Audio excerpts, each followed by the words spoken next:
Can we just confirm in chat section? Sarvesh is saying facing some connectivity problems, sir. Changing my internet provider today only. Okay. Yes. So guys, let's start with our questionnaire session. Okay. Good morning everybody. Let's start with questionnaire session for capital, cost of capital. Okay. We have already completed the capital structure part.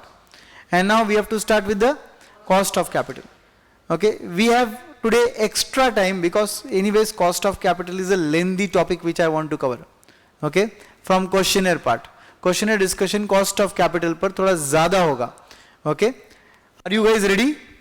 And now this questionnaire session will give you a better insight of what we were discussing orally, because you will have the practical question in front of you.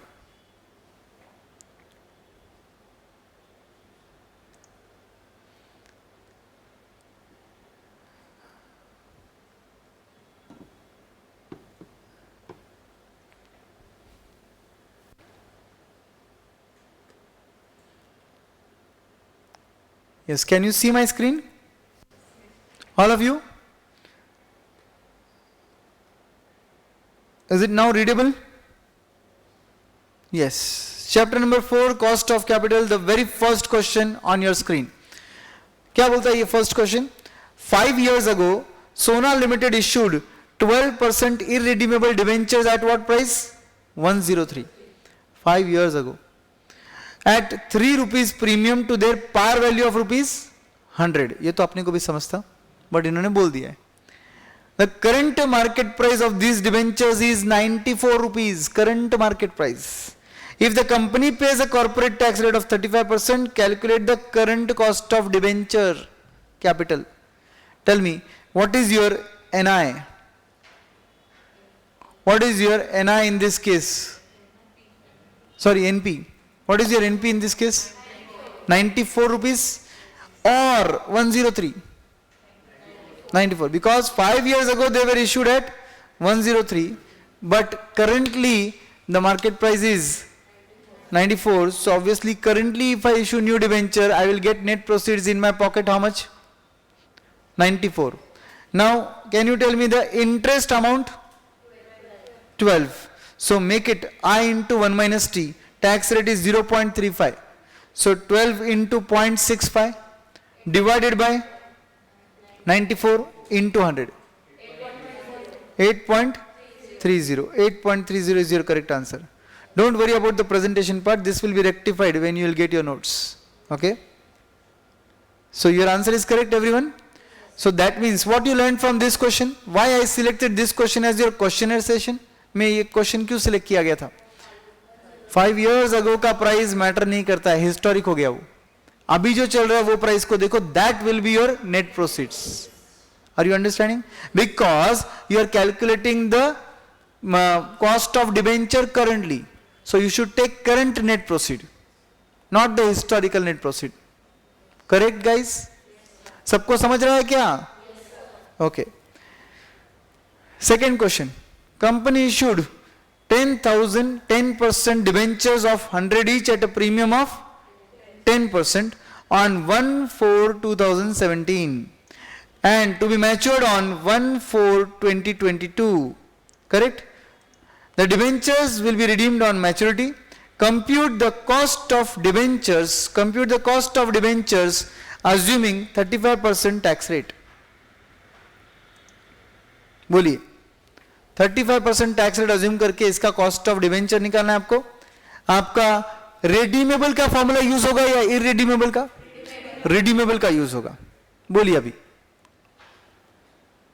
क्या करोगे दोस्तों आप? एक एक item बताते जाओ मुझे. Interest कितना रहेगा? 100 पर 10% मतलब 10 रुपीज रहेगा. ओके. टैक्स रेट कितना रहेगा? 1 माइनस 0.35 लेंगे आप. ओके. फिर उसके अंदर रिडम्पशन वैल्यू कितना लेंगे आप? 110. कैसे 110? were issued at 10% debentures of 100 each at a premium of 10% were issued earlier. क्या संबंध रिडम्पशन वैल्यू 110 का? जब इश्यू हुआ था तब 110 में हुआ था। रिडम्पशन कुछ बोला है क्या? नहीं। तो कितना लोगे रिडम्पशन वैल्यू? 100, जितना पार वैल्यू है उतना लोगे। फिर उसके बाद में they will be redeemed on maturity, compute the cost बोल रही है लोग डायरेक्टली। तो अभी नेट प्रोसीड कितना लेना है आपने को? नेट प्रोसीड्स कितना लेंगे हम लोग? 100 ही लेंगे। एक्चुअली यहां पर कहीं पर भी ये नहीं बोला कि तुम कौन से डेट पर हो, तुम कौन से डेट पर हो ये बोला नहीं है। अब देखिए यहां पर रिडम्पशन वैल्यू भले ही 100 लिया है, नेट प्रोसीड्स कितना लिया? 110। क्यों? इस क्वेश्चन में हम लोग 2017 में। Are you understanding? समझे क्या? तुम कौन से बेसिस पर बोल रहे हो तुम 2020 में हो? क्वेश्चन जो बोलता है वो लेना पड़ता है ना तुम्हें। पिछले क्वेश्चन में और इस क्वेश्चन में डिफरेंस क्या है? पिछले क्वेश्चन में क्लियरली लिखा था 5 years अगो। डिफरेंस समझा क्या? सो इस क्वेश्चन में आपको कहीं पर भी ये नहीं बोला कि तुम कौन से डेट पर हो। तो ऑब्वियसली इस क्वेश्चन में हम 2017 में है और यहां पर शेयर्स ये डिबेंचर्स इशू हुए at a premium of 10%। So you should take net proceeds as 110। I hope you got it. सबको समझा? ओके। नंबर ऑफ ईयर्स कितने लेंगे? 5 years। 18, 19, 20, 21, 22। Okay, 5 years। तो सॉल्व करो जरा कैलसी पे या लिख कर सॉल्व करो, वॉट एवर। 8.10, 8.09 समथिंग, मतलब 8.10 आता है क्या? ओके, मैं कमेंट सेक्शन में जा रहा हूं, मैं देख रहा हूं बाकी लोगों के कमेंट क्या आ रहे हैं अभी।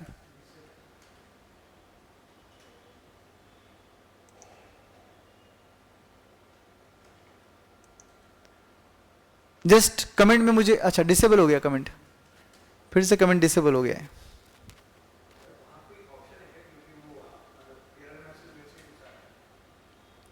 यहां पर तो कोई ऑप्शन नहीं मेरे पास।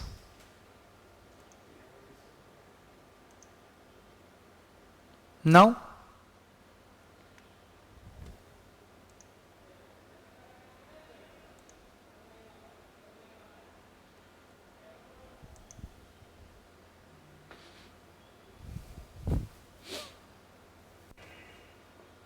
still disabled?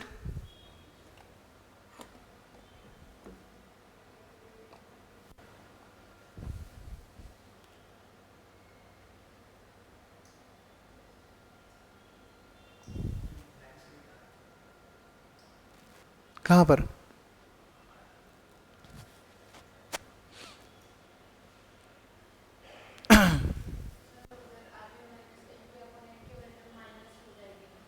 यस,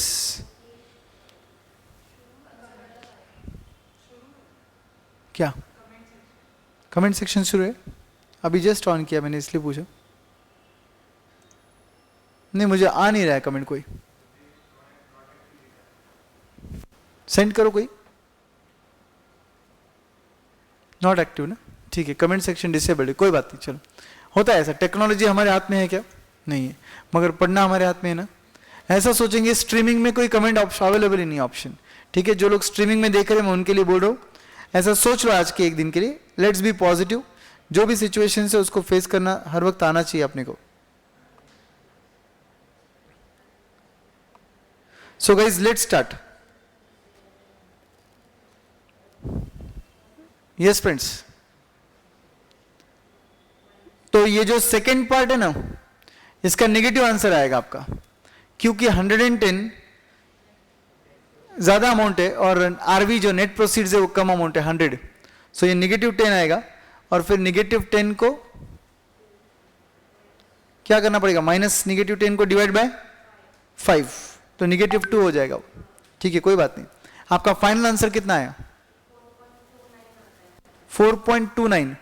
कुछ 8 पॉइंट बोल रहे थे।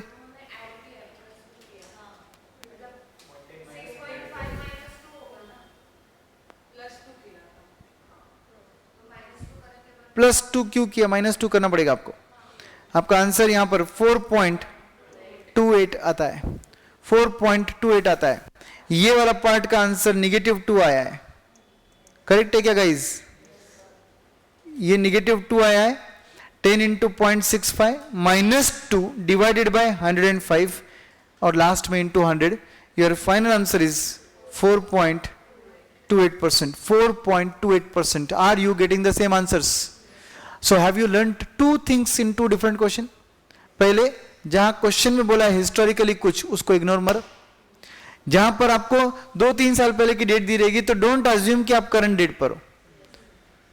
पेपर का क्वेश्चन कौन से ईयर से लिया रहेगा उसके बेसिस पर सब कुछ होता है.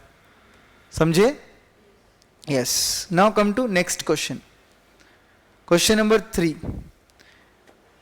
अ company issue 10% debentures of rupees 100 each at par on 1/4/2012 to be matured on 1/4/2022.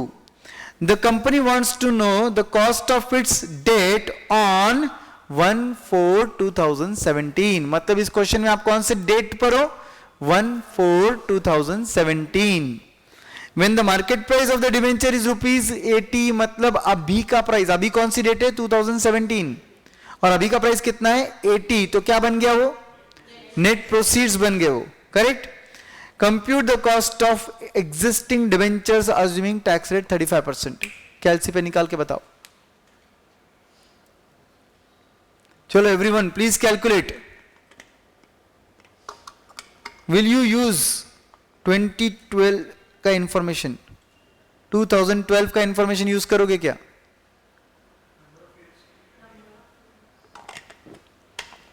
Number of years के लिए नहीं करेंगे.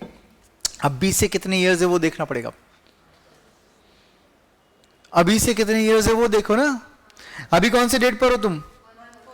1/4/2017 पर हो. वहां से नंबर ऑफ इयर्स काउंट करना पड़ेगा आपको. 5 इयर्स. समझे हो क्या? पांडे जी आ रहा है क्या आंसर? 15.5. सब कंसिडर करो रे. टैक्स वगैरह लिखो लिखो कहीं पे लिखो. उसमें क्या हुआ? Questioner chapter number 4, questioner question number 3, 11.67. Sure? 100%? Yes, 11.67. So इस क्वेश्चन से क्या सीखा आपने? जिस डेट पे आप खड़े हो वहां से रिमेनिंग मैच्योरिटी देखना है. हर क्वेश्चन एक यूनिक क्वेश्चन है जहां पे क्यों डाला गया वो. ओके. और प्रीवियस हिस्टोरिक वापस से इग्नोर करना है. और अभी का जो प्राइस चल रहा है वो आपका बन जाएगा नेट प्रोसीड्स. बाकी तो आसान था. Question number 4. क्वेश्चन नंबर 4 पढ़ते. Institutional development bank IDB issued 0 interest deep discount bond. जो आपने टैक्सेशन में भी पढ़ा रहेगा. पढ़ा है कि नहीं? Deep discount bond. मुझे सेक्शन नहीं याद है टैक्सेशन का, but yes deep discount bond है वहां पर. जीरो कूपन बॉन्ड रे, जिसको डीप डिस्काउंट बॉन्ड बोलते, क्योंकि पहले जीरो कूपन बॉन्ड और डीप डिस्काउंट बॉन्ड एक ही है. सिर्फ डिफरेंस है कि वहां मैच्योरिटी डीप डिस्काउंट बॉन्ड में ज्यादा होती है. मैच्योरिटी बहुत ज्यादा होती है वहां पर. Okay, that is called deep discount bond. The bonds which are issued at deep discounted price. Okay. So face value कितना है बॉन्ड का? 1 लाख रुपीज ईच. और इश्यू कितने पे हुआ है? 2500. ओ माय गॉड, कितना परसेंट डिस्काउंट हो गया मालूम है क्या? 97.5% डिस्काउंट. 1 लाख का बॉन्ड 2500 में इश्यू हुआ, मतलब 2.5% पे, 2.5% पे इश्यू हुआ. तो डिस्काउंट कितना हो गया? 97.5% discount. Repayable after 25 years. Compute the cost of debt if there are no corporate tax. तो cost of debt कैसे निकालने का ऐसे केस में? ये तो डीप डिस्काउंट बॉन्ड है. डीप डिस्काउंट बॉन्ड के केस में कॉस्ट ऑफ डेट कैसे निकलता है? डीप डिस्काउंट बॉन्ड की या जीरो कूपन बॉन्ड की खासियत मालूम है? They are always issued at discounted price than their face value and they mature on face value. मतलब ये बॉन्ड क्या बोल रहा है आपको? आज 2500 इश्यू इन्वेस्ट कर. ओके, आज 2500 इन्वेस्ट कर और 25 सालों बाद 1 लाख मिलेगा. तो guys, you have learned time value of money with me. Have you? तो फिर future value is equal to present value into 1 + r⁻n. Formula याद है आपको, जो आपने फाउंडेशन में भी सीखा रहेगा. फ्यूचर वैल्यू इस केस में कितना लेंगे? 1 लाख.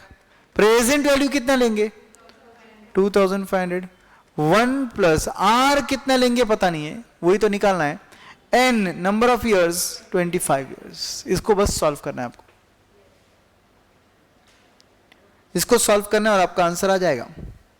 तो इसको सॉल्व करने के लिए हम क्या बोलेंगे, therefore 1 plus R raise to 25 is equal to 1 lakh divided by 2500, therefore 1 plus r raised to 25 is equal to कितना 4040। therefore can I say 1 plus r is equal to 40 raised to 1 by 25? Now solve this. 1 plus r is equal to 40 raised to 1 by 25. 1 by 25 कितना होता है,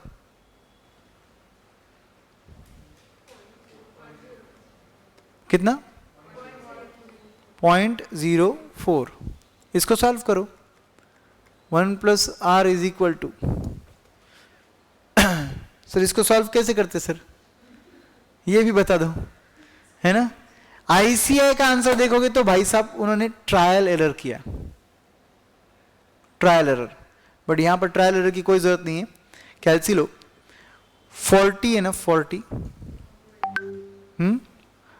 under root 12 times, 40 लेने का, under root 12 times दबाने का,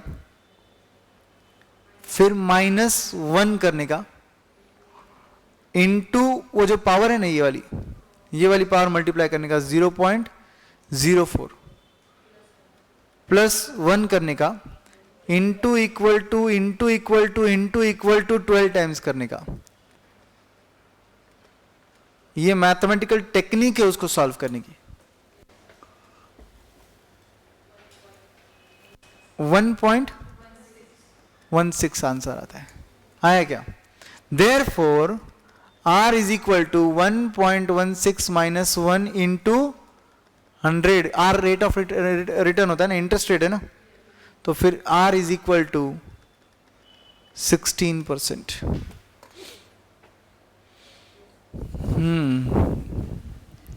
समझे हो क्या, इजी है क्या। मगर ट्रायल एरर कहां से लाने का भाई, ट्रायल एरर के रेट्स कहां से लाएंगे। सो 40 रेज टू 0.04 इस तरीके से सॉल्व होता है।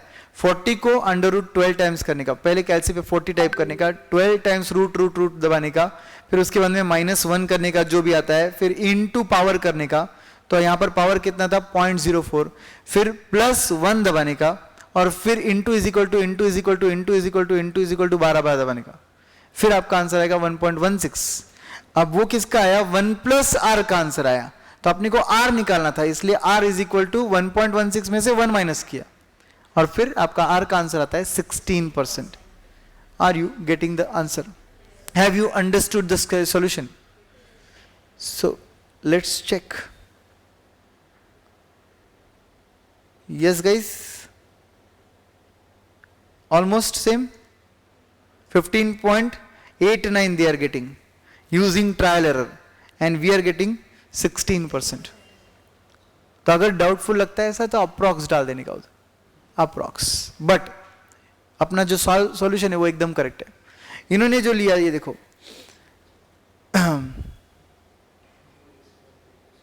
ये देखो, ट्रायल 1 15%, ट्रायल 2 16%। भाई साहब सपने में आया था क्या, स्टूडेंट के कैसे सपने में आएगा वो, इसलिए better solve what I told you just now. ठीक है, all of you comfortable, shall we move. Okay, question number 5 पढ़ते। RBML is proposing to sell होना चाहिए, proposing to sell 5-year bond of rupees 5,000 at 8% rate of interest per annum. The bond will be amortized equally over its life. What is the meaning of bond will be amortized equally over its life? वो जो 5,000 है ना, उसमें से generally bond क्या होता है कि सपोज 8 कितने साल का बॉन्ड है, 5 साल, तो 5 साल के एंड में आप सोचते हो कि 5,000 रीपे होने वाले हैं। बट अमोर्टाइज्ड बॉन्ड जो होते हैं या सेल्फ अमोर्टाइज्ड जो बॉन्ड होते हैं वो आपको हर साल 11,000 देंगे अगले 5 सालों में। समझा? Amortised bond. Okay, so calculate the bonds present value for an investor if he aspects minimum rate of return of 6%. कैसे सॉल्व करने का इसको? पहले मैं आपको आईसीआई का सॉल्यूशन दिखाना चाहूंगा. ये रहा आईसीआई का सॉल्यूशन, ये रहा आईसीआई का सॉल्यूशन, ये रहा आईसीआई का सॉल्यूशन, और फिर इनका आंसर फाइनली आया. अपन सॉल्व करते हैं. Shall we solve? क्वेश्चन समझा? एक बार फिर से क्वेश्चन पढ़ लो.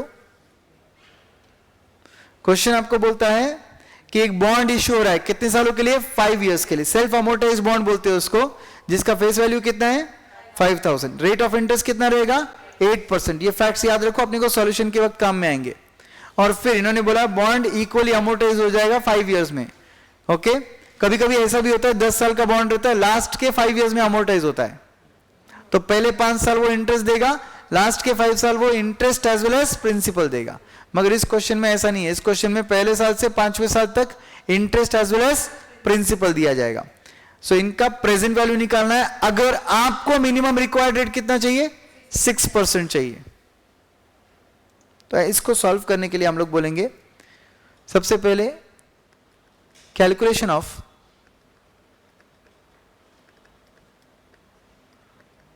Present value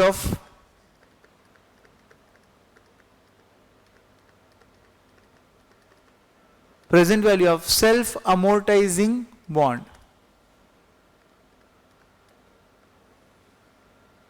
year,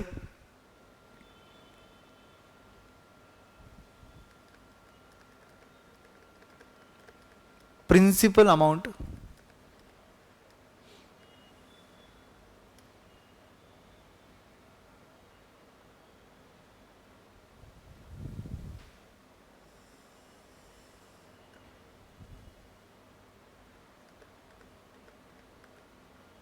interest, total cash flow, discounting factor at, कितना रेट ऑफ रिटर्न चाहिए आपको? 6%. तो आपका ही रेट लेना चाहिए डिस्काउंटिंग फैक्टर, और फिर मिलेगा आपको डीसीएफ. कितने साल का बॉन्ड है? तो 1 से लेके 5 साल लिख दो. प्रिंसिपल अमाउंट हर साल 1,000, अगले 5 साल तक. एंड दोस्तों इंटरेस्ट जो रहेगा ना फर्स्ट ईयर में 5,000 पे मिलेगा, क्योंकि beginning of first year you have not, company has not paid you anything, means full 5,000 outstanding. 5,000 पे इंटरेस्ट कितना परसेंट? 8%. चाहिए तो लिख देंगे इंटरेस्ट एट द रेट 8%. मगर किस पे लिया जा रहा है इंटरेस्ट? प्रिंसिपल अमाउंट आउटस्टैंडिंग पे लिया जा रहा है. तो 5,000 पे 8% कितना होता है? 400 रुपीज. अब क्या करेंगे नेक्स्ट ईयर? क्या करेंगे बताओ? 4,000 पे 8% लेंगे, कितना आएगा? 320. उसके अगले साल प्रिंसिपल आउटस्टैंडिंग 3,000 पे 8% 240. नेक्स्ट ईयर प्रिंसिपल आउटस्टैंडिंग 2,000 पे 8% 160. लास्ट में प्रिंसिपल आउटस्टैंडिंग 1,000 पे 8% 80. Have you understood this? Now take the total of your cash flow what you are receiving from company. You are receiving first year में principal 1,000 and interest 400. Second year में you are receiving 1,320. Next year you are receiving 1,240. Next year 1,160. Next year 1,080.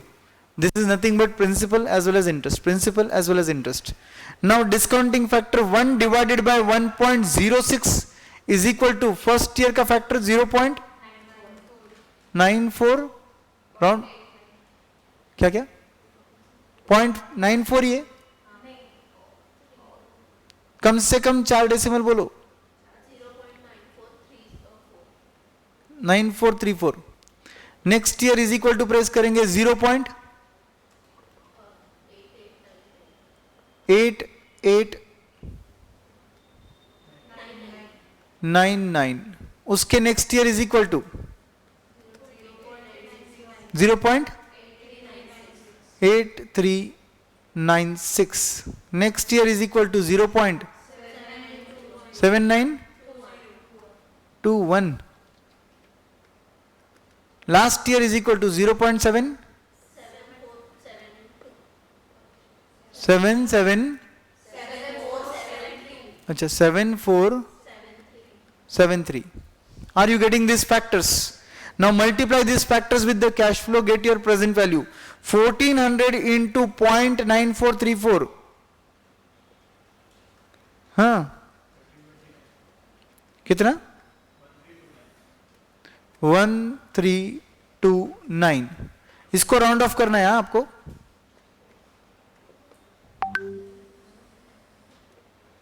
Next 1320 into 0.8899. 1175. 1240 into 0.8396. 1041. 1160 into 0.7921.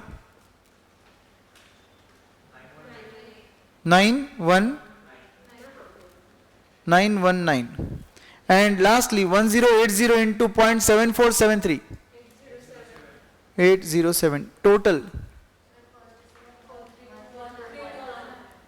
First इसमें 1321 है. अच्छा 1321 है.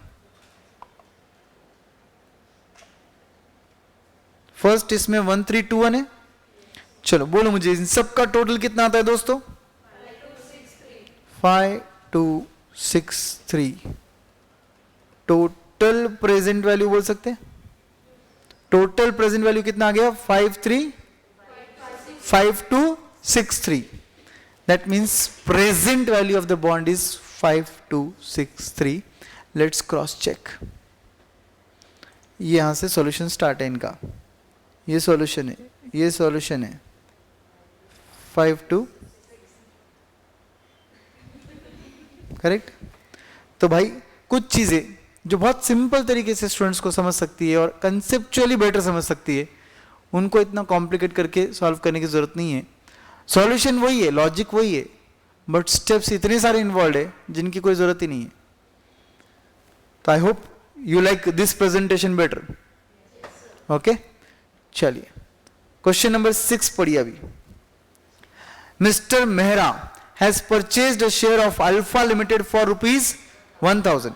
He received a dividend for a period of ₹5 years at the rate 10%. मतलब हर साल कितना? 100 का dividend मिला. At the end of 5th year, he sold the shares of this company for 1128. You are required to compute the cost of equity as per realized yield approach, as per YTM. I told you, YTM सब जगह आएगा. KD, KP, KE कहीं पर भी आ सकता है. YTM is nothing but IRR. YTM is nothing but IRR. Remember this logic. ठीक है. तो such a rate of discounting at which NPV comes 0. What is NPV? Net present value. Present value of inflow minus present value of outflow is net present value. Net present value नाम से समझ रहा है क्या? Present value inflow निकालो minus present value outflow कर दो तो नेट प्रेजेंट वैल्यू आ जाएगा. और वो कितना चाहिए अपने को? 0. ऐसा कौन सा रेट है जिस पर वो 0 आएगा? वो रेट को हम लोग बोलेंगे रियलाइज्ड यील्ड या फिर YTM. अब ये एक्चुअली होता है ट्रायल एरर से, क्योंकि IRR का कंसेप्ट ही ट्रायल एरर होता है. बट ट्रायल एरर के लिए रेट कौन सा लेने का, इसके लिए मैं आपको एक टेक्निक दे रहा हूं जो ICAI की कोई भी सॉल्यूशन में नहीं है, मगर हम लोग एग्जाम में यूज करेंगे. क्या करने का? सबसे पहले आप नॉर्मली एक आपका normal without time value of money का फॉर्मूला यूज करने का. Without time value of money का फॉर्मूला यूज करने का. उसमें जो आपको रेट मिलेगा उसे अप्रोक्सीमेशन मेथड बोलने का. क्या बोलने का? Approximation method. और वही रेट के आगे और पीछे वाला कोई भी रेट लेने का. Trial error 1 start rate, trial error 2 and rate, start rate and rate. वो अप्रोक्सीमेशन मेथड से जो रेट आया उसके पीछे वाला एक रेट और उसके आगे वाला एक रेट. डन. अब यहां पर अनफॉर्चुनेटली इक्विटी है, बट इक्विटी के केस में, ऐसे सॉल्यूशन में, don't you feel that this is same like debt? Don't you think this is same like debt, because they are holding equity for how much? 5 years. After 5 years they are selling it for 1128. Can I say redemption? And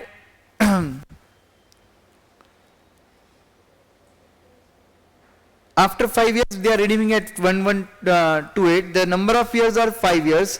Like every year you get fixed interest there, you are getting fixed dividend here. Correct है? कितना? 10%, मतलब 100 rupees. So every year 100 का क्या मिल रहा है? Dividend. सो हम लोग इसको केडी के फॉर्मूले से सॉल्व कर सकते हैं. केडी के फॉर्मूले से क्यों सॉल्व किया? क्योंकि 5 साल का ही पीरियड था, हर साल डिविडेंड फिक्स था, और एंड में कितने में बेच रहे वो भी पता था रिडम्पशन वैल्यू जैसे. I am telling you each and every justification so that you understand in examination. Okay, तो यूज केडी का फॉर्मूला बट राइट केई. Why? Because this is cost of equity. हाँ, केपी का वही बात है ना, एक ही बात है, केडी क्या केपी क्या, बट है तो ये केई. तो लिखिए वहां पर, this is question number 6 of your questioner. Questioner का क्वेश्चन नंबर 6 है ये. यूज अप्रोक्सीमेशन मेथड बोलते हैं उसको. क्या बोलते हैं? Approximation method to find the start rate and end rate. To find the start rate and end rate. K is equal to dividend plus PD जैसे ही सेम सॉल्व करना है. Dividend plus RV minus NP upon N whole divided by RV plus NP upon 2 last में into 100. Every year dividend is how much? 100. Redemption value is how much? नहीं दिया ना? दिया है ना? 1128 redemption value. Net proceed is 1000. Number of years are 5 years. Correct है ना? एक बार चेक कर लो. And 1128 plus 1000 divided by 2 last में into 100.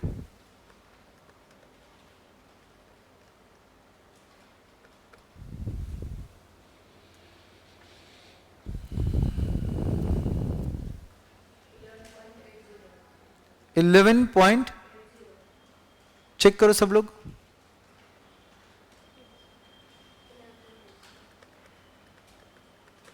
11.80%. Are you all getting the same answers?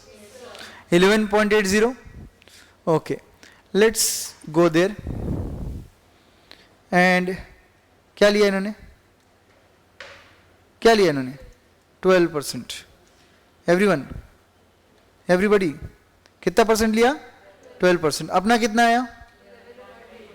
तो अपन स्टार्ट रेट क्या लेंगे? 11. एंड रेट क्या लेंगे? 12. To be on safer side ऐसा भी कर सकते हो आप, 10 एंड 13. समझे क्या? उसके आसपास ही रहना है. किसके आसपास रहना है वही नहीं मालूम था पहले, तो अपन ने एक फॉर्मूला यूज किया जो आईसीआई यूज नहीं करता है. आईसीआई ये टेक्निक दिखाएगा ही नहीं आपको कहीं पर भी. बट मुझे बताइए, इसमें और हम जो करने वाले हैं उसमें एक ही डिफरेंस है. इसमें time value of money consider नहीं है और उसमें time value of money considered है. मतलब वो ज्यादा करेक्ट है और ये अप्रॉक्स है. तो अगर अप्रॉक्स भी पता चल जाए तो मुझे पता चल जाएगा कि किसके आसपास खेलना है. अदरवाइज तो मैं ब्लैंक क्यों? फिर तो मेरे लिए 1 से लेकर 100 कुछ भी ले सकता हूँ. फिर मैं क्या 100 के आगे भी हो सकता है. सो बेटर रहेगा कि एक आसपास कोई रेट मिले हमको, इसलिए ये किया अपन ने. तो इसलिए हेडिंग में भी लिखा अपन ने कि ये क्यों कर रहे अपन, ताकि स्टार्ट रेट और एंड रेट मिले अपने को. नाउ राइट कैलकुलेशन ऑफ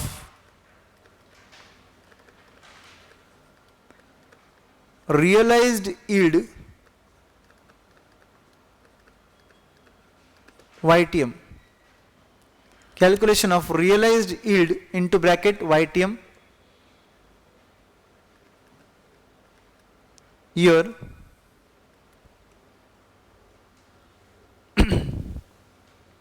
काम करते हैं ना, हर साल का डिविडेंड सेम है ना, ईयर, ज्यादा बड़ा मत निकालो, cash flow,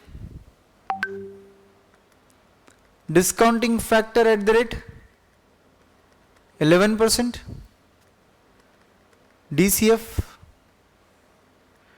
discounting factor at the rate 13%, safer zone, and DCF.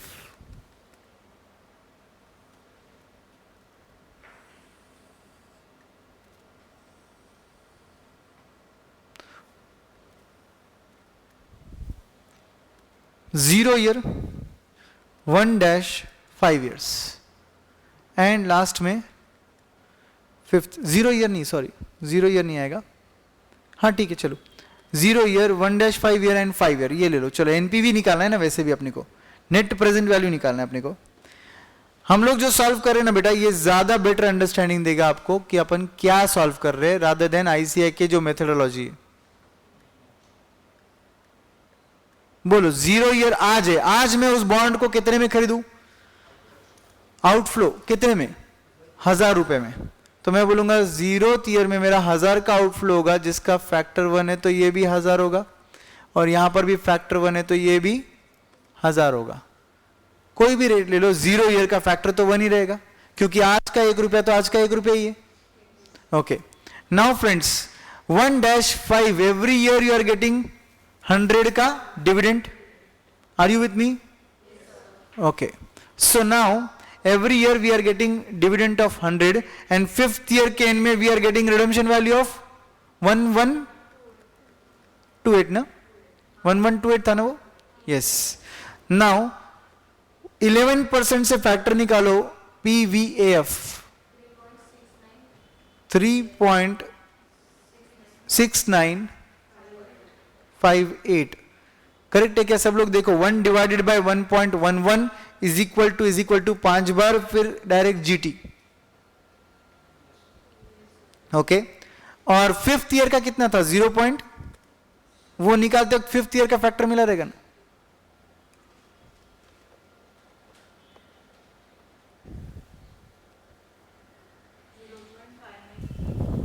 $0.5934, सब लोग चेक करो। 1 divided by 1.11 is equal to 5वीं बार जब दबाते तो 5th ईयर का फैक्टर ये आ रहा है क्या? यस और नो?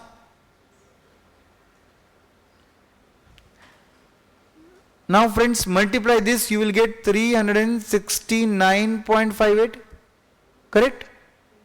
और ये कितना आता है? 1128 इंटू 0.5934, 669.36, तो ये आ गया आपका एनपीवी।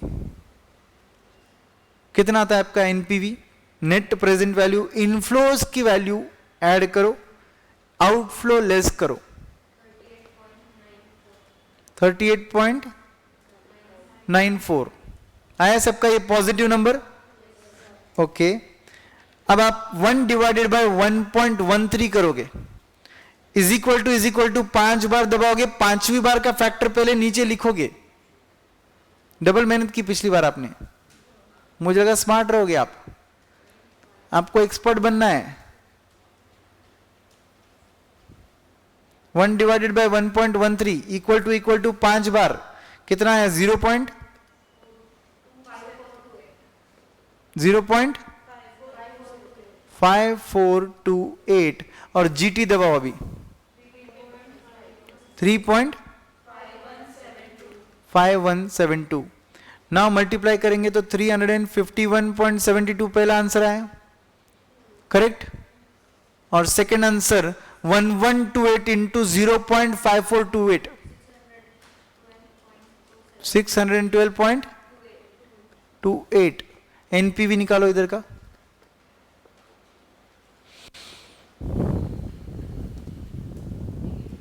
नेगेटिव कितना? 36, round figure, okay. Now pay attention everyone, this is called surplus and this is called deficit. क्योंकि वो पॉजिटिव है उसको सरप्लस बोलते हैं, क्योंकि वो दूसरा नंबर निगेटिव है उसको डेफिसिट बोलते हैं। 11% in my example is start rate, 13% in my example is end rate. My IRR formula I have to use, but I will not call it IRR, I will call it YTM. Okay? IRR formula मैं पहली बार यहां पर use कर रहा हूं अभी। IRR के फॉर्मूले का लॉजिक मैं आपको कैपिटल बजटिंग में सिखाऊंगा, अभी सिर्फ फॉर्मूला यूज करके आंसर निकालना है आप को। तो फॉर्मूला निकालने यूज करेंगे हम लोग, जो शायद आप अकाउंट्स में भी यूज करते हो। ओके, बट इसको बुलाते हो क्या बोलने का? YTM या फिर realised yield.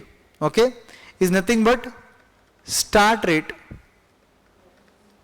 Plus surplus upon surplus plus deficit into difference in rate into difference in rate. ये फॉर्मूले का लॉजिक आप कैपिटल बजटिंग में सीखोगे। दिस इज IRR का formula, we are calling it as realised yield या फिर YTM।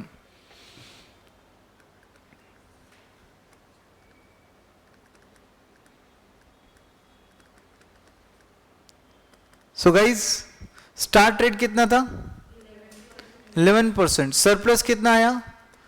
38.94 upon surplus 38.94 plus deficit 36। Directly add करने का, निगेटिव लिखने का नहीं, क्योंकि वो निगेटिव है इसलिए बीच में प्लस आ रहा है।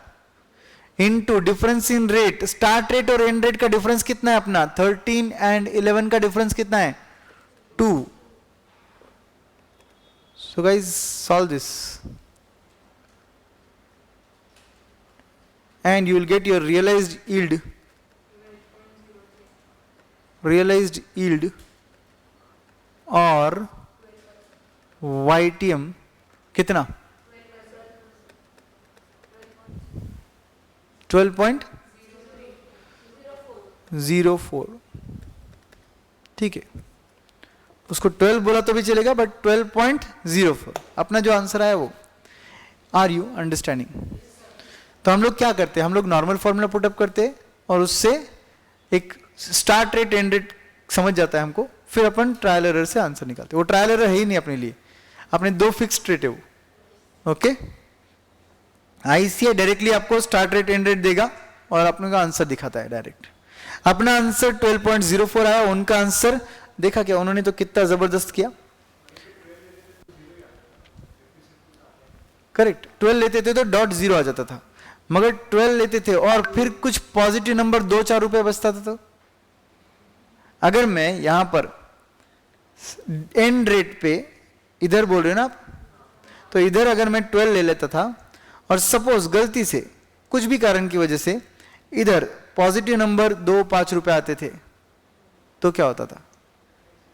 फिर वो मुझे अगले रेट पे जाना पड़ता था ना, 13 पे जाना पड़ता था ना, बिकॉज मैं ये IRR के फॉर्मूले में डेफिसिट एक जगह जरूरी है, एक जगह सरप्लस जरूरी है ना, दोनों जगह सरप्लस नहीं चलेगा, इसलिए मैंने सेफर जोन पे उसको 13 किया। ICAI ने तो ऐसा कुछ भी नहीं किया, ICAI ने डायरेक्ट 12% लगाकर डायरेक्ट आंसर निकाला है। Are you understanding? So this is what is YTM और realised yield. Have you understood this? Last question YTM या रियलाइज्ड यील्ड को ही यूज करके हम लोग निकालेंगे। आपका होमवर्क ऐसा समझ लो आप ये, क्योंकि मैं इसका सिर्फ आपको एक्सप्लेनेशन देने वाला हूं, इसके एक्सप्लेनेशन में आपको देने वाला हूं। ठीक है, आपके नोट्स में ये क्वेश्चन रहेगा, क्वेश्चनर बुक में आपको ये क्वेश्चन मिलेगा। ठीक है, फिलहाल के लिए जो फैक्ट्स दिए वो आप नोट कर सकते हो। Okay, calculate the cost of equity from the following data, मतलब कॉस्ट ऑफ इक्विटी मतलब K, from the following data using realised yield approach, using realised yield approach.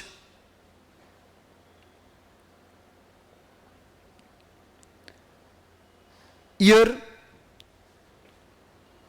उसके नीचे डिविडेंड पर शेयर और उसके नीचे प्राइस पर share.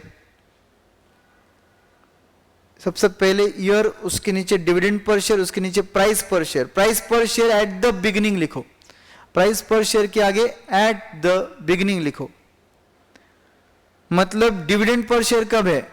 End of the year है, मगर प्राइस पर शेयर कब है? बिगिनिंग ऑफ द ईयर है। बहुत बड़ा इंफॉर्मेशन छुपा है इसमें। तो जब मैं सेकेंड ईयर बोलता हूं और मेरा प्राइस आ रहा है 9.75, एक्चुअली वो फर्स्ट ईयर एंड का प्राइस है, करेक्ट। और 1 रुपी जो सेकेंड ईयर के सामने दिया है वो डिविडेंड ऑफ सेकेंड ईयर है। Are you understanding? This is dividend of second year, मगर this 9.75 is price of beginning of second year, मतलब first year end. Are you understanding? This is 11.50. What is this? Beginning of third year price, मतलब second year का प्राइस, end second year end का प्राइस, और ये third year end का dividend है, correct. So note the numbers. In front of year you will write 1 2 3 4 5. In front of years you will write 1 2 3 4 5. In front of dividend per share you will write 1 rupee, 1 rupee, 1.2 rupees, 1.25 rupees, 1.15 rupees. लिखा? नहीं रहेगा question तो लिख लो। ये lecture YouTube पर भी काफी लोग देखकर सॉल्व करेंगे, लिख लो। ये प्राइस पर शेयर बिगिनिंग के सामने आप लिख रहे हो 9 rupees, 9.75 rupees, 11.50, 11 rupees and 10.60. Okay, now friends आपको रियलाइज्ड यील्ड निकालना है। रियलाइज्ड यील्ड निकालना है आपको। सबसे पहले ना दोस्तों आपको हर साल का रिटर्न निकालना पड़ेगा। आपको हर साल का रिटर्न निकालना पड़ेगा। जैसे कि this is the first year का रिटर्न। फर्स्ट ईयर के रिटर्न के लिए मैं फॉर्मूला क्या यूज करूंगा? ईयर 1 का return is nothing but 1 plus year 1 का return is equal to first year का डिविडेंड, फर्स्ट ईयर एंड का प्राइस, बेस ईयर का प्राइस इनटू 100। समझा? आज अगर मैं शेयर खरीदूंगा P0 में तो मेरा end of the year price पहुंच जाएगा P1 तक, और एंड ऑफ द ईयर मुझे डिविडेंड मिलेगा D1 का, तो उसका मैं रेट निकाल चुका हूं। फॉर एग्जाम्पल, जैसे कि फर्स्ट ईयर में आप कितने में खरीदोगे, 0 ईयर में आप कितने में खरीदोगे प्राइस? 9 रुपीज। अभी का प्राइस कितना है? 9 रुपीज है, करेक्ट है क्या? और फर्स्ट ईयर का डिविडेंड कितना मिलेगा आपको? 1 रुपी। और फर्स्ट ईयर एंड पे प्राइस कहां पहुंच जाएगा? 9.75 पर पहुंच जाएगा। तो ये जब मैं सॉल्व करूंगा तो फर्स्ट ईयर का डिविडेंड कितना बोला आपने? 1 रुपी। फर्स्ट ईयर का प्राइस कितना है? 9.75 डिवाइडेड बाय 9। क्यों? क्योंकि वो अभी का प्राइस है ना, तो वो 9। इसको इंटू 100 मत करो, कितना आया? इसको इंटू 100 क्यों नहीं किया मैं आपको समझाता हूं। क्योंकि मैं यहां पे y नहीं लिख रहा हूं, y1 प्लस y1 लिख रहा हूं, मतलब रिटर्न प्लस 1। आज 1 रुपया इन्वेस्ट किया तो कितना मिल रहा है रिटर्न? कितना आंसर आएगा इसका? 1.1944। एवरीवन, अब ऐसे जैसे आपने अभी निकाला, कैन यू कैलकुलेट? जैसे ये फर्स्ट ईयर का है, किसका है ये? वैसे तुम सेकेंड ईयर का निकाल सकते हो। कैसे निकालोगे सेकेंड ईयर के लिए? 1 plus y2 is equal to dividend of 2, price of 2 and price of 1। मतलब क्या हो रहा है, समझा क्या? हर बार तुम बेस ईयर प्राइस पिछले साल का लेकर देख रहे हो कि अगली बार तक कितना प्राइस गया और कितना डिविडेंड गया। तो आपका 1.1944 क्या निकला फर्स्ट ईयर के लिए? कि अगर तुमने 1 रुपी इन्वेस्ट किया रहेगा तो वो कहां तक पहुंच गया? 1.1944 तक पहुंच गया। वापस से सेकेंड ईयर में आप 1 रुपी इन्वेस्ट करेंगे तो कहां तक पहुंचेगा? तो कितना आंसर आता है उसका? पहले नंबर्स बताओ। सेकेंड ईयर का डिविडेंड 1 और सेकेंड ईयर एंड का प्राइस 11.50 लेना पड़ेगा। Okay, and base price 9.75। तो 1 प्लस कितना? 11.50 अपॉन 9.75 इज इक्वल टू 1.2821। सो ये आ गया आपका सेकेंड ईयर का आंसर। ऐसी सेम आप क्या करोगे? थर्ड, फोर्थ, फिफ्थ सब निकालोगे। ओके, फिफ्थ नहीं, एक्चुअली फोर्थ तक ही जाओगे आप ना। ओके, अब ये क्या आ गया आपके? ये आपके रिटर्न्स आ गए 1 रुपी के सब।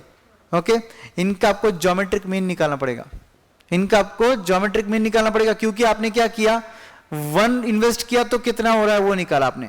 इनका आपको ज्योमेट्रिक मीन निकालना है तो आपको क्या करना पड़ेगा, 1 + y1 into 1 + y2 into 1 + y3 ऐसे चलते जाना पड़ेगा। ऑफ कोर्स ये होल थिंग रेज टू 1/5 - 1 × 100, हाँ 4 तक ही होगा, 5 नहीं 4 तक ही होगा, क्योंकि अपने ऊपर रिटर्न्स 4 तक के निकाले। तो 1 + y1 into 1 + y2 of second year into 1 + y3 of third year into 1 + y4 of fourth year, whole thing raise to 1/4, 1/5 नहीं 1/4 - 1 × 100, that will give you geometric mean, and that geometric mean will be your KE. That geometric mean will be your KE. All of you. So geometric mean क्यों निकाला? Geometric mean इसलिए निकाला दोस्तों क्योंकि हमको हर साल का रिटर्न पता है, बट अपने को सभी ईयर्स का एक रिटर्न निकालना है। तो सर डायरेक्ट एवरेज क्यों नहीं लिया? ऐसे एवरेज नहीं ले सकते, time value of money ignore हो जाएगा। हमको ज्योमेट्रिक मीन से आंसर निकालना पड़ेगा, अर्थमेटिक मीन नहीं जमेगा। ओके, तो फिर इसलिए ज्योमेट्रिक मीन निकाला यहां पे अपन ने। और 1/4 निकालना तो बहुत ही आसान है, वो तो √12 टाइम्स वाला लॉजिक तो बन सकता है, बट 2 टाइम्स √ दबा दो डायरेक्ट आंसर आ जाएगा। ओके, कर पाओगे क्या ये सॉल्व? ये जानबूझ के मैं होमवर्क दे रहा हूं क्योंकि इसका प्रैक्टिस आपको घर पे जरूरी है। तो बोलो सबसे पहले क्या करना है, 1 + y1 1 + y2 1 + y3 1 + y4, 1 + 5 क्यों नहीं गए? क्योंकि उसके लिए 6th ईयर का डेटा रिक्वायर्ड अपने पास नहीं है। सो 1 + y1 से क्यों शुरू किया? क्योंकि अपने पास 0th ईयर का प्राइस रेडी है। करेक्ट है क्या? तो कितने साल का डेटा हुआ? 4। भले देते वक्त कितना दिख रहा है? 5। अपन ने 4 रिटर्न्स निकाले, मगर वो 4 रिटर्न्स क्या थे? 1 रुपी इन्वेस्ट किया तो कितना बनेगा 1 ईयर के एंड में? सेकेंड ईयर के बिगिनिंग में 1 रुपी इन्वेस्ट किया तो सेकेंड ईयर के एंड में कितना मिलेगा? थर्ड ईयर के बिगिनिंग में 1 रुपी इन्वेस्ट किया तो थर्ड ईयर के एंड में कितना मिलेगा? ऐसा निकाला अपन ने। ओके, अब क्या हुआ? इसके बाद क्या? इन सब का ज्योमेट्रिक मीन निकालना है, तो क्या करना पड़ेगा? 1 + y1 into 1 + y2 into 1 + y3 into 1 + into अच्छा whole thing raise to 1/4 - 1। Sir ये -1 क्यों किया? 1/4 तो समझ गया, -1 क्यों किया? क्योंकि अपन हर जगह 1+ ले रहे थे ना, इसलिए एंड में -1, और फिर लास्ट में इंटू 100 क्यों किया? रेट चाहिए था इसलिए। समझे क्या? हर लॉजिक होता है, हर चीज का एक लॉजिक होता है, बस समझना जरूरी है। Okay guys, so this will be your homework from questioner part. Can I expect this from you? Okay, so इसके आगे भी कल हम लोग भले हमारे एग्जाम ओरिएंटेड बैच में आगे के चैप्टर में निकल जाएंगे, मगर हमारे क्वेश्चनर यही चलेंगे। ओके, तो remind me when we will solve questioner tomorrow to check this. Okay guys, see you. कब कीप स्टडिंग हार्ड। और भाई साहब ऐसे छोटी छोटी चीजें देखकर अगर आपको टेंशन आता है तो एक बात याद रखिए, ये क्वेश्चंस अगर एग्जाम के पहले आपकी नजरों के सामने से जा रहे हैं, मतलब ऊपर वाला भी सोच रहा है भाई कि तुम पास होने वाले हो, तुमको ये क्वेश्चंस दिखा दे। ये क्वेश्चन अगर डायरेक्टली एग्जाम में आता है तो फिर तुम समझ जाओ कि क्या होगा। तो इसका मतलब these questions you are solving before examination means भगवान भी चाहता है कि तुम पास होने वाले हो। सो उसका जो ट्रस्ट है उसको मेंटेन करो और इसको छोड़ना मत, सॉल्व करना।